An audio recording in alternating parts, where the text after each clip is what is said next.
Dia, irmãos. Hoje nós estamos aqui para tratar do coronavírus e a relação do coronavírus com a vida do cristão e com o sexto mandamento em particular.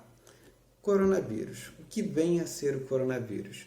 Todos nós sabemos um pouco do que se trata, um pouco do que é o coronavírus. O coronavírus foi um vírus descoberto ao final do ano passado, na China, um vírus que rapidamente se transformou numa epidemia e, posteriormente, não muito posteriormente, se transformou numa pandemia. É um vírus que causa infecção respiratória com alto índice de contágio, ainda que não tenha um alto índice de letalidade. E ainda que a letalidade desse vírus não seja tão alta, nós ficamos preocupados de pegarmos o vírus e sermos um daqueles que irá morrer com aquele vírus. Se não morrer, passar por certas dificuldades em razão desse vírus. Esse vírus, portanto, causa em nós uma preocupação, uma ansiedade do que poderá ser a nossa vida caso a gente pegue esse vírus. E, diante dessa preocupação, diante dessa ansiedade, a gente então vai para a Bíblia para podermos saber o que ela tem a dizer para nós sobre essas nossas preocupações, essa nossa ansiedade e como deve ser a nossa conduta em vista desse vírus. E o que a Bíblia tem a dizer? A primeira coisa que a gente vê na Bíblia que pode auxiliar a nossa conduta, auxiliar no que pensar, no que não pensar, é o sexto mandamento. O que diz o sexto mandamento? O sexto mandamento é aquele que diz: não matarás. Não matarás. Esse é o sexto dos 10 mandamentos. E o que esse mandamento, não matarás, diz para a gente? A gente, a princípio, tende a pensar que esse mandamento é um mandamento pequeno, que apenas nos ordena que nós não retiremos a vida do nosso próximo. Se eu não retiro a vida do meu próximo de forma intencional, eu não matei, eu cumpri o mandamento. Só que o mandamento não diz apenas isso. Esse mandamento, da mesma forma que os demais, é mais amplo do que apenas essa pequena coisa. Ele não apenas tem essa mensagem para nós, de que nós não podemos retirar a vida intencionalmente do nosso próximo. Ele tem mais coisas a nos dizer. E baseado em que a gente afirma que ele tem mais coisas a nos dizer? Por exemplo, em Mateus, capítulo 5, versículos 21 a 26, nós lemos o seguinte: vocês ouviram que foi dito aos seus antepassados: não matarás, e quem matar estará sujeito a julgamento. Mas eu digo a vocês que qualquer que se irar contra seu irmão estará sujeito a julgamento. Também, qualquer que disser a seu irmão raca, será levado ao tribunal. E qualquer que disser louco, corre o risco de ir para o fogo do inferno. Portanto, se você estiver apresentando sua oferta diante do altar e ali se lembrar de que seu irmão tem algo contra você, deixe sua oferta ali diante do altar e vá primeiro reconciliar-se com seu irmão. Depois volte e apresente sua oferta. Entre em acordo depressa com o seu adversário que pretende levá-lo ao tribunal.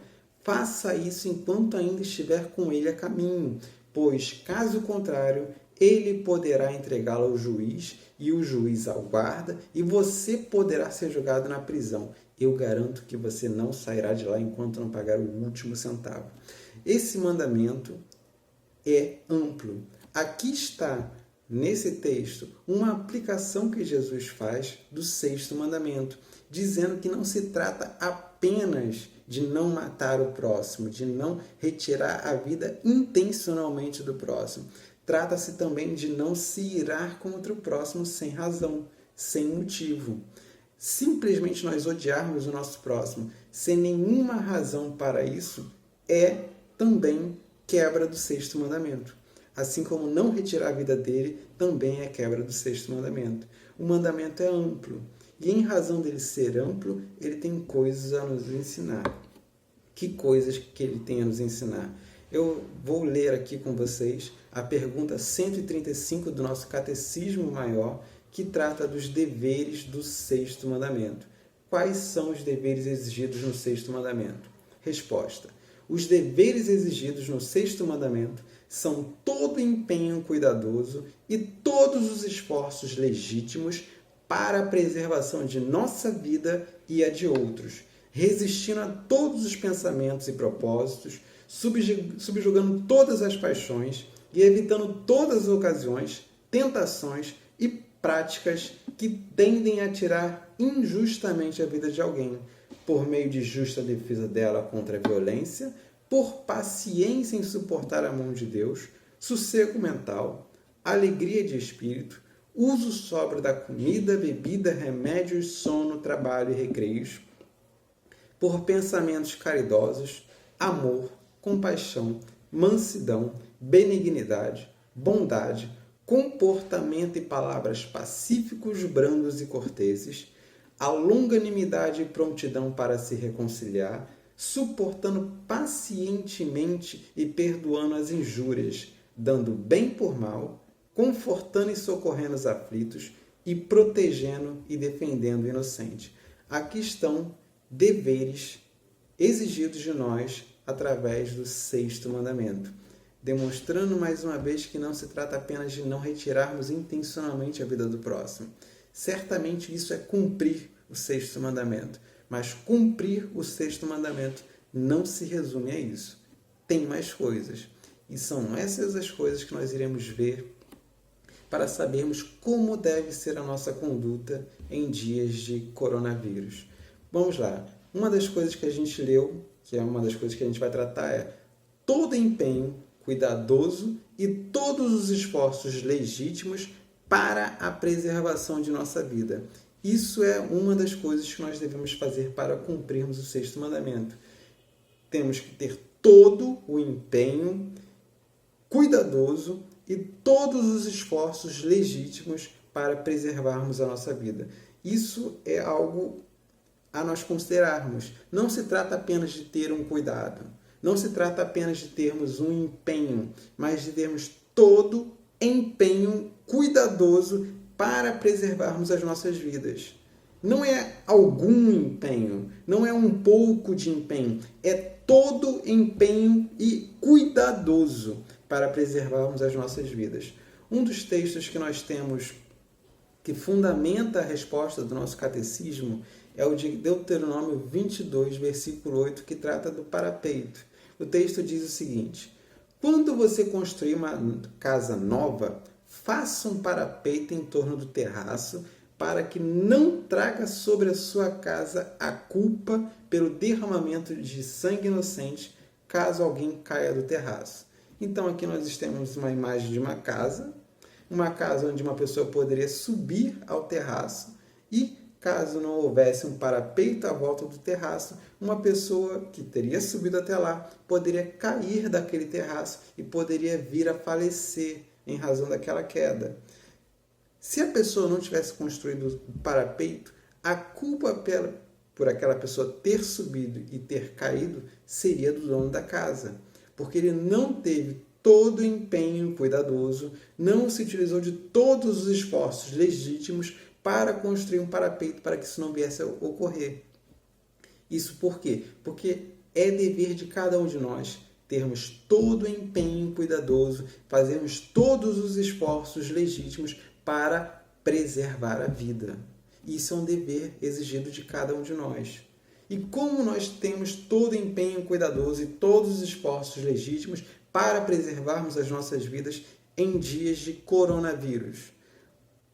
O mais fácil de se fazer nesse momento é seguir prescrição médica de quem estudou o assunto, quem conhece o assunto, quem tem uma competência melhor para falar sobre o assunto do que cada uma das demais pessoas como eu, que não estudou medicina e não entende tão bem do assunto, ou não entende nada a respeito do assunto. Quer preservar a sua vida? Você precisa preservar a sua vida, na verdade? Siga aquilo que médicos que conhecem do assunto falam para você fazer. Se é para fazer A para preservarmos a nossa vida, passamos A para preservarmos a nossa vida. todo empenho cuidadoso e tudo quanto é legítimo de ser feito, deve ser feito para preservarmos as nossas vidas. Ponto 2. O que mais o nosso catecismo fala? Nosso catecismo fala para termos sossego mental. Está aqui uma coisa que possivelmente é difícil. Por que é difícil? Porque nós ouvimos notícias ruins diariamente, ou pelo menos quase todos os dias. Nós ligamos o noticiário e vemos que o número de casos de pessoas contaminadas aumenta.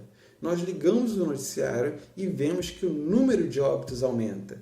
Vemos que as pessoas contaminadas e pessoas que morreram não estão tão distantes assim da gente. A cada dia que passa, nós vemos que se aproxima de onde nós moramos essas pessoas contaminadas, essas pessoas que morreram. Não está mais apenas na China, nem apenas na China, na Itália e na Espanha, nem apenas na China, na Itália, na Espanha e nos Estados Unidos. Está se aproximando de nós. Tem pessoas contaminadas no estado em que moramos ou na cidade em que moramos. Tem pessoas contaminadas perto da gente. A gente vê esse movimento e esse movimento causa em cada um de nós ansiedade, preocupação, às vezes desespero. Mas o que nós devemos ter? Sossego mental. Sossego mental. Um dos textos bíblicos que trata a respeito é o de Filipenses 4, versículos 6 a 8, que diz o seguinte: não andem ansiosos por coisa alguma, mas em tudo, pela oração e súplicas e com ações de graças, apresentem seus pedidos a Deus. E a paz de Deus, que excede todo o entendimento, guardará o coração e a mente de vocês em Cristo Jesus. Finalmente, irmãos, tudo que for verdadeiro, tudo que for nobre, tudo que for correto, tudo que for puro, tudo que for amável, tudo que for de boa fama, se houver algo de excelente ou digno de louvor, pensem nessas coisas. O que esse texto trata? Ele trata da ansiedade e do que nós devemos pensar. Pessoas ficam ansiosas. O que é uma pessoa ansiosa? Uma pessoa que está fisicamente em um local, mas mentalmente está em outro. Ela fisicamente está hoje, mas mentalmente está amanhã. Ela fisicamente está aqui, mas mentalmente está lá. Ela não está no mesmo lugar, fisicamente e mentalmente. Isso é a preocupação nossa. Estamos preocupados com o que pode acontecer conosco amanhã. Estamos preocupados se nós amanhã estivermos de não estar aqui, mas lá. Essa preocupação, essa ansiedade, o que é dito para nós fazermos a respeito? Apresentarmos a Deus as nossas súplicas, apresentarmos a Deus os nossos pedidos.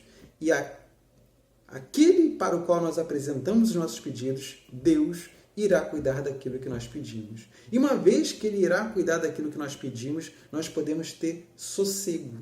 Nós devemos crer que Ele atenderá ao nosso pedido, que Ele escutará o nosso pedido, que Ele fará o que é melhor a respeito daquele nosso pedido. E se nós crermos nisso, não há razão para nós ficarmos ansiosos. Deus nos ouve. Ele sabe o que é melhor. Ele fará o que é melhor. Uma vez que nós temos isso em mente, isso deve trazer sossego para nós. E o que pensarmos no lugar daquelas nossas ansiedades, no lugar daquelas nossas preocupações? O apóstolo Paulo fala no que nós devemos pensar, naquilo que é verdadeiro, naquilo que é nobre, naquilo que é correto, puro, amável, tem boa fama, é digno de louvor, é excelente. Nessas coisas nós devemos pensar. Devemos fazer o quê? Estamos preocupados? Apresentamos o nosso pedido a Deus. Apresentamos o nosso pedido a Deus? Vamos então pensar nessas coisas, no lugar daquelas nossas preocupações anteriores. E assim nós devemos tentar ter sossego mental. Sossego mental é um dever exigido pelo sexto mandamento. Devemos ter sossego mental, assim como nós devemos buscar preservar as nossas vidas. Vamos para o nosso ponto 3. Alegria de espírito, outro dever exigido pelo sexto mandamento.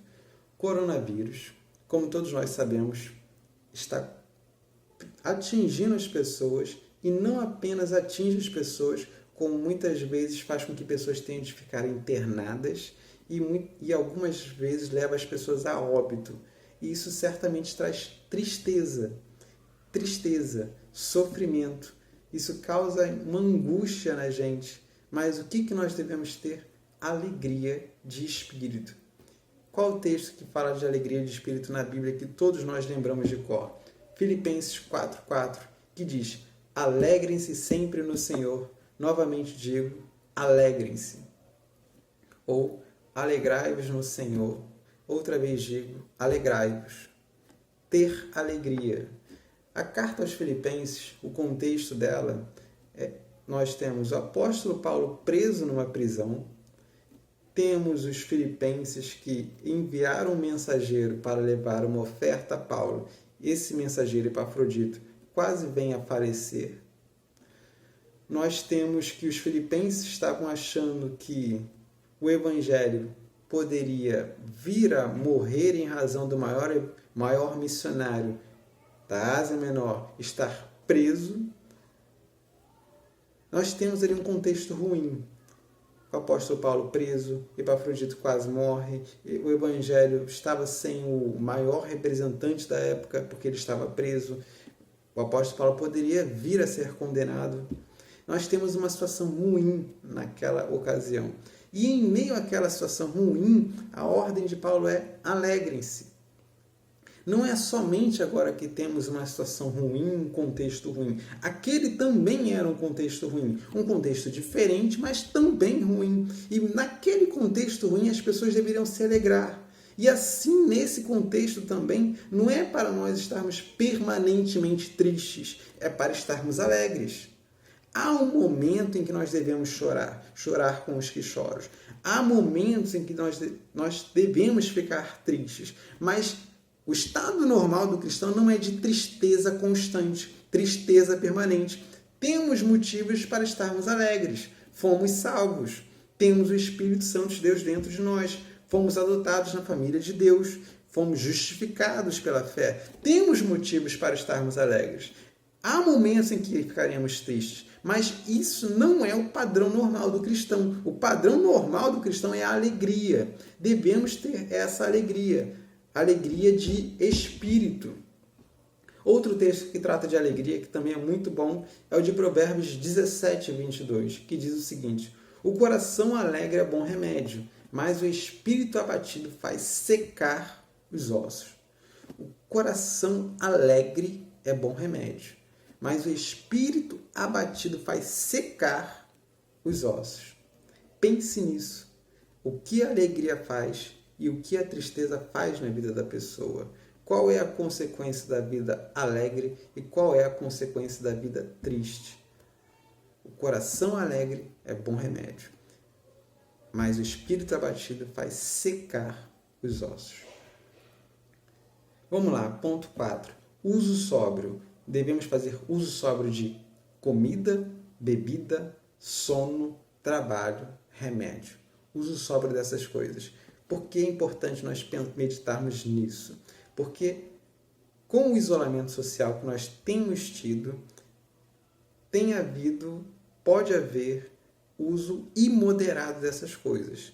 Muitas pessoas estão em casa, algumas estão trabalhando em suas casas, outras estão de férias coletivas, outras pessoas ficaram desempregadas, o que é triste, mas muitas pessoas estão em casa. E uma vez que essas pessoas estão em casa diariamente, pode ocorrer o uso imoderado dessas coisas. Vamos lá, que coisas? Primeiro, comida. A geladeira está perto da gente, uma vez que estamos nas nossas casas. E na geladeira há coisas para se comer. Não só na geladeira, como nos armários também. E essas coisas, perto da gente, você que está em casa, pode ficar tentado a constantemente beliscar essas coisas. Faz um lanche agora, outro depois, 15 no mesmo dia, 20 no mesmo dia e assim por diante. Não deve ser assim. Devemos fazer uso sóbrio da comida que temos. Não é porque estamos em casa que podemos abusar da comida. Podemos comer mais um dia ou outro e podemos comer menos um dia ou outro, mas não devemos nos empanturrarmos de comida. Devemos fazer uso sóbrio dela. Assim da comida, assim também da bebida. Não podemos fazer uso imoderado de bebida. Por exemplo, pessoas como eu que gostam muito de café. Não é porque se gosta de uma coisa e que se tem acesso fácil a uma coisa que se deve ficar bebendo aquilo o dia todo. Não basta não fazer uso imoderado da comida. Da bebida também não se pode fazer uso imoderado. Tem de se controlar, tem de ser sóbrio, tem de se ser ponderado, tanto com a comida quanto com a bebida. Assim também com o sono. Todos nós precisamos descansar, dormir. Mas não há uma necessidade de dormirmos o dia todo, de descansarmos o dia todo. Dormirmos à noite, mas não é para ficarmos toda hora tendo algum cochilo aqui, outra ali, outra acolá. Não é para termos preguiça. Não é porque estamos em casa que nós vamos ficar dormindo o dia todo, deitado o dia todo, não fazer nada constantemente. Não é para isso. Todos nós precisamos de um momento em que nós temos férias, temos descanso, podemos dormir, podemos descansar. Mas não é para ser assim permanentemente. Devemos fazer uso moderado disso também. Assim como comemos moderadamente, bebemos moderadamente, devemos descansar moderadamente. E, uma vez que descansamos moderadamente, devemos trabalhar. Devemos fazer uso moderado do trabalho. Mesmo nas nossas casas, temos coisas para fazer. Alguns há que trabalham da própria casa. Outros, não estando trabalhando na sua própria casa, estão de férias, ou estão desempregados, ou estão em alguma outra situação, podem fazer algumas coisas na sua própria casa. Ou podem tentar algum outro meio de obter renda. Às vezes não é possível, mas não é para ficarmos dormindo o dia todo. Uso moderado de sono e de trabalho. E por fim, nosso catecismo fala de remédio. Remédio. Pessoas há que, em vez de fazerem o uso bíblico daquilo que a Bíblia fala, se entopem de remédios. Existe um uso moderado de remédio, assim como de bebida, de comida, de sono, de trabalho. Mas existe um uso imoderado também. Há pessoas que, mesmo sem necessidade alguma, tomam remédios, sem prescrições médicas, simplesmente acham que devem tomar. Há pessoas que têm utilizado de medicamentos que não se tem comprovação científica, que acham que por tomarem esses remédios, vão ficar imunes ao vírus que circula em nosso tempo. Pessoas que fazem uso imoderado de medicamentos, sem necessidade, sem saberem se tem alguma eficácia ou não. Simplesmente saem tomando. Não devemos ser um desses. Devemos fazer uso de medicamentos de forma moderada, sóbria, e não de forma imoderada. Quinto ponto do nosso catecismo: pensamentos caridosos e comportamentos e palavras pacíficos, brandos e corteses. Talvez aqui esteja um outro ponto também difícil. Por que difícil? Porque uma vez que nós estamos numa situação complicada como a atual, os ânimos ficam à flor da pele. Pessoas ficam estressadas, pessoas ficam nervosas e pessoas falam como não se deve falar. E como sempre, há disputas sobre o que se deve fazer e o que não se deve fazer. Há aqueles, por exemplo, que defendem que deve haver um isolamento horizontal, isto é, todas as pessoas que podem ficar em casa devem ficar em casa, devem sair para trabalho apenas as pessoas essenciais, como, por exemplo, os médicos. Fora pessoas que não podem ficar sem trabalhar, todos devem ficar em casa. Há aqueles que defendem aquilo que se convencionou chamar de isolamento vertical, que é apenas pessoas de grupos de risco, como idosos e pessoas que têm alguma doença, alguma outra doença, apenas essas pessoas devem ficar em casa, ao passo que todas as demais devem voltar ao trabalho para que não haja uma grande recessão econômica. Existe esse debate, essa discussão. E em meio a essa discussão, as pessoas ficam com os nervos à flor da pele, porque têm certeza absoluta de que as suas posições estão necessariamente certas. ainda que não entendam muito de ciência. Pelo que me consta, eu não entendo muito do assunto, mas quanto ao isolamento vertical, existe apenas como opinião publicada em jornais e revistas, mas não existe ainda uma proposta científica de como aplicar na prática essa forma de isolamento. Não entendo muito do assunto, mas pelo que me consta, não existe essa proposta devidamente formalizada apenas como opinião por enquanto. Pessoas ficam com os nervos à flor da pele discutindo o que se deve fazer, ainda que não entendam do assunto, assim como eu não entendo do assunto. O que nós devemos fazer? Devemos ser brandos, corteses e pacíficos. Brandos, corteses e pacíficos. Nossas palavras devem ser palavras pacíficas. Nossas palavras devem ser brandas. Nossas palavras devem ser corteses. Nossos pensamentos devem ser caridosos. Quando formos falar com o nosso próximo, sendo o nosso próximo de opinião diferente da nossa, devemos pensar bem dele, devemos falar de forma branda com ele e de forma cortês. Assim deve ser o nosso trato com o próximo. Não deve ser um trato estressado, nervoso, com ódio, desejando que ele morra. Deve ser um trato brando, cortês e pacífico.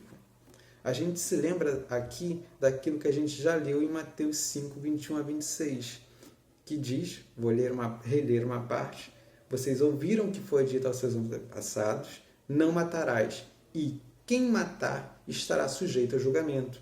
Mas eu digo a vocês que qualquer que se irar contra seu irmão estará sujeito a julgamento. Também qualquer que disser a seu irmão raca será levado ao tribunal. E qualquer que disser louco corre o risco de ir para o fogo do inferno. Palavras de Jesus Cristo que tratam do sexto mandamento, que tratam de como nós devemos tratar nosso próximo. Nosso trato deve ser brando, pacífico e cortês. Vamos lá. Aqui a gente lembra não apenas do que diz o sexto mandamento, mas também do que diz os deveres do nono mandamento. Eu vou ler aqui a pergunta 144 do nosso catecismo, que é: quais são os deveres exigidos no nono mandamento?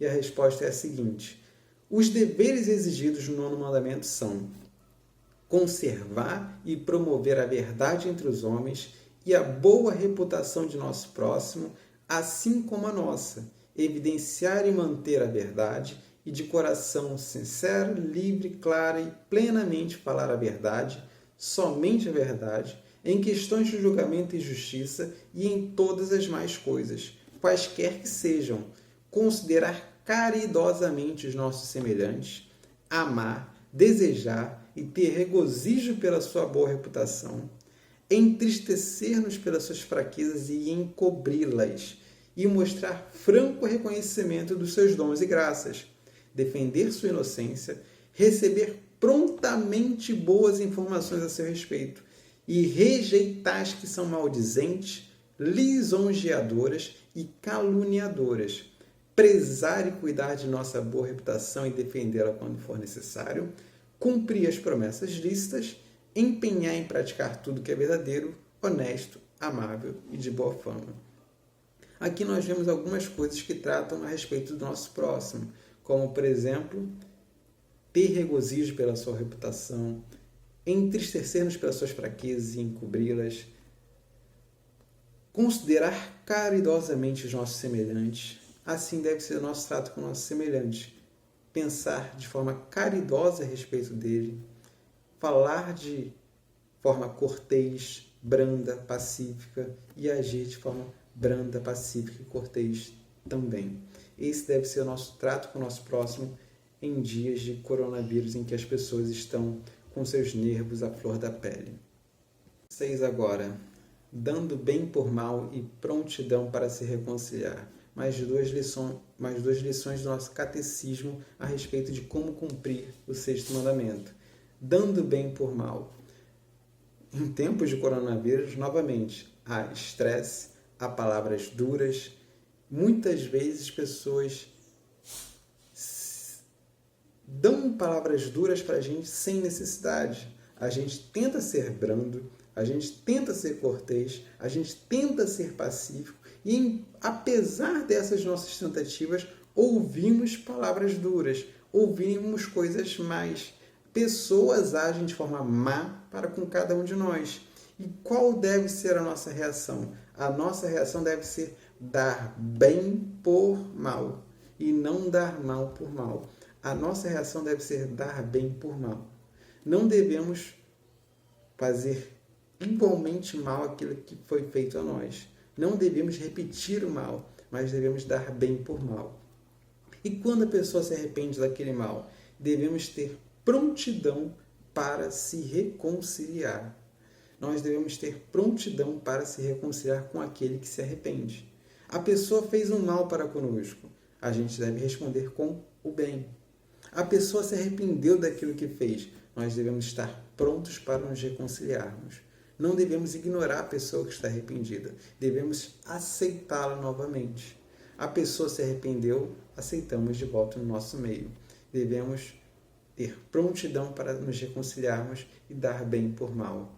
Ponto 7. Confortando e socorrendo os aflitos. Em tempos de coronavírus, aflitos normalmente são pessoas que estão no grupo de risco, como idosos e pessoas que têm alguma outra doença, pessoas que, em razão do coronavírus, acabaram ficando desempregadas e outras pessoas aflitas mais por outros motivos diversos. Todas essas pessoas são grupos de pessoas aflitas e nós devemos sabermos como ajudá-las, como socorrer e como confortar essas pessoas aflitas. O texto bíblico que melhor retrata essa questão, na minha opinião, é a parábola do bom samaritano. Nós conhecemos por alto o que a parábola diz. Eu vou fazer uma leitura rápida desse texto para nós nos lembrarmos de algumas coisas. Vamos ler. Lucas 10, 25 a 37. Diz o seguinte: E eis que certo homem, intérprete da lei, se levantou com o intuito de pôr Jesus à prova e disse-lhe: Mestre, que farei para herdar a vida eterna? Então Jesus lhe perguntou: Que está escrito na lei? Como interpretas? A isto ele respondeu: Amarás o Senhor teu Deus de todo o teu coração, de toda a tua alma, de todas as tuas forças e de todo o teu entendimento, e amarás o teu próximo como a ti mesmo. Então Jesus lhe disse: Respondesse corretamente, faze isto e viverás.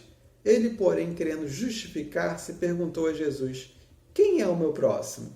Jesus prosseguiu dizendo: Certo homem descia de Jerusalém para Jericó e veio a cair em mãos de salteadores, os quais, depois de tudo lhe roubarem e lhe causarem muitos ferimentos, retiraram-se deixando-o semi-morto. Casualmente descia um sacerdote para aquele mesmo caminho e, vendo-o, passou de largo. Semelhantemente, um levita descia para aquele lugar e, vendo-o, também passou de largo. Certo samaritano que seguia o seu caminho passou-lhe perto e, vendo-o, compadeceu-se dele. E, chegando-se, pensou-lhe os ferimentos, aplicando-lhes óleo e vinho e, colocando-o sobre o seu próprio animal, levou-o para uma hospedaria e tratou dele. No dia seguinte, tirou 2 denários e os entregou ao hospedeiro, dizendo: Cuida deste homem, e se alguma coisa gastares a mais, eu te indenizarei quando voltar. Qual destes 3 te parece ter sido próximo do homem que caiu nas mãos de salteadores? Respondeu o intérprete da lei: O que usou de misericórdia para com ele. Então lhe disse: Vai e procede tu de igual modo. Vai e procede tu de igual modo. A pessoa necessitada, nesse caso, era a pessoa que estava ferida. Quem usou de misericórdia é ali apontado como correto. Devemos fazer igual que usou de misericórdia, no caso, o bom samaritano.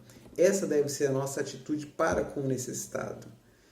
Necessitado hoje, talvez não seja a mesma pessoa ferida aqui no caminho, mas se virmos alguma pessoa necessitada, alguma pessoa que precisa de alguma coisa, por exemplo, alguma pessoa que foi infectada e precisa de ir ao médico, nós temos como levar essa pessoa ao médico, ao hospital.